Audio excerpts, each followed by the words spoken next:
Hello everyone, আশা করছি সবাই ভালো আছেন।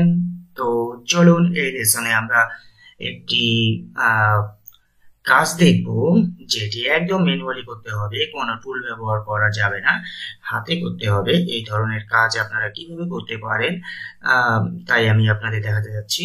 কারণ সব কাজই কিন্তু ম্যানুয়ালি অটোমেটিক্যালি হয় না। মাঝে মাঝে ম্যানুয়ালি কিছু কাজ করতে হয়, যেগুলো আপনাকে একদম হাতে ধরে করতে হবে, কোনো প্রকার টুলের ব্যবহার ছাড়া। তো চলুন আমি আপনাদের সংক্ষেপে কাজটা দেখিয়ে দিই, খুব সহজ কাজ। তো আমি আমার স্ক্রিনে চলে যাচ্ছি অ্যান্ড এখান থেকে এই যে পিডিএফ ফাইলটা দেখতে পাচ্ছেন, এখানে 69টা পেজ আছে এবং কিছু পার্সনের আপনারা ইনফরমেশন দেখতে পাচ্ছেন। সো এখানে নাম, then first name, last name, date of birth, admission date, অনেক কিছু, সেক্স, দেন হাইট, উইথ, অনেক কিছু আছে, তাই না? সো এই যে ডাটাগুলো, এগুলো মাঝে মাঝে দেখা যায় যে ক্লায়েন্ট এরকম একটা ফর্ম দিয়ে দিল আপনাকে পিডিএফ এ, দেন আপনাকে সেই ডাটাগুলো এক্সেলে ট্রান্সফার করতে হবে। সো ক্লায়েন্ট কিন্তু বলে দিবে যে তার কোন কোন ডাটা দরকার। ওকে, যেমন ক্লায়েন্ট আমাকে এখানে একটা বলে দিয়েছে যে কি কি করতে হবে, কোন কোন জিনিসগুলো নিতে হবে। দেখুন এখানে name, race, weight, height, then room number, SSN number, DOP মানে ডেট অফ বার্থ, এজ, অনেক কিছু।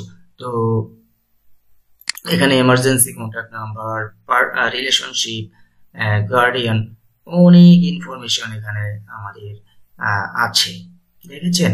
তো এইগুলো কিন্তু ক্লায়েন্ট আমাকে বলে দিয়েছে যে আমার কি কি তার লাগবে।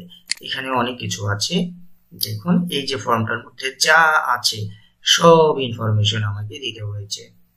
সো এই ধরনের কাজ যদি আপনারা পান, তাহলে প্রথমেই গুগল শিটে অথবা এক্সেলে আগেই হেডিংটা তৈরি করে নেবেন কি কি দরকার। দেন দুইটার মনিটর যদি কারো থাকে তাহলে তো খুবই ভালো, একটাতে পিডিএফটা রাখবেন, দেন আর একটাতে এই এক্সেলটা রাখবেন। দেন আপনারা দেখে দেখে জাস্ট টাইপ করে যাবেন, যে কোন জিনিসটা আপনাদের দরকার সেটা নির্দিষ্ট জায়গায় বসাবেন। দেন দেখুন একটা শেষ হওয়ার পরে আপনারা সেকেন্ড পার্সনের কাজটাও ঠিক সেভাবেই করবেন। এইভাবে সবগুলো কাজ আমরা করেছি। এখানে আমার দুইজন টিম মেম্বার কাজ করেছেন, একজন হলেন তাবাসসুম, দেখতেই পাচ্ছেন নাম, এন্ড আরেকজন সেজান। তো এনারা কাজ করেছেন এই প্রজেক্টটাতে দুইজন মিলে। এন্ড আমরা দেখতে পাচ্ছি এখানে একজন 70টা পার্সনের ডাটা কালেক্ট করেছেন পিডিএফ থেকে, আর একজন 35 জন পার্সনের ডাটা কালেক্ট করেছেন। সো যাই হোক, আশা করছি এই কাজগুলো আপনারা করতে পারবেন। খুবই সহজ কাজ, একটু প্যারা আছে যে একটু সময় লাগে, ম্যানুয়ালি করতে হয়, কিন্তু কাজটা একদমই সহজ, তাই না?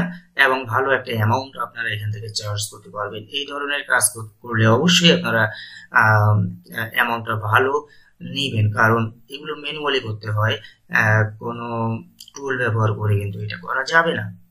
সো এইসব কাজের ক্ষেত্রে আপনারা একটু বেশি করে চার্জ করবেন।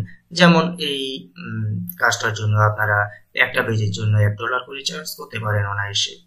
তো এখানে 69টা পেজ আছে, আপনি চাইলে $69 না হোক, বাট $50 তো পাবেন। $50 মানে কিন্তু অনেক টাকা, তাই না?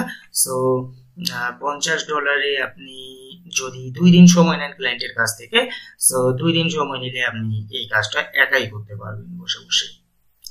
তো যাই হোক, আমি এটা দেখালাম শুধু একটাই উদ্দেশ্য, যে এই ধরনের কাজ পেলে আপনারা কত চার্জ করবেন এবং কাজটা করতে কেমন হবে, আসলে সহজ হবে না কঠিন হবে। আসলে কিন্তু কঠিন বলছি এই জন্য যে আপনাকে লং টাইম ধরে কাজটা করতে হবে। এগুলো টাইপ করা একটু কষ্ট আছে, সময় লাগে, তাছাড়া টাইপ করতেও কষ্ট হয়, কিন্তু কাজটা ইজি।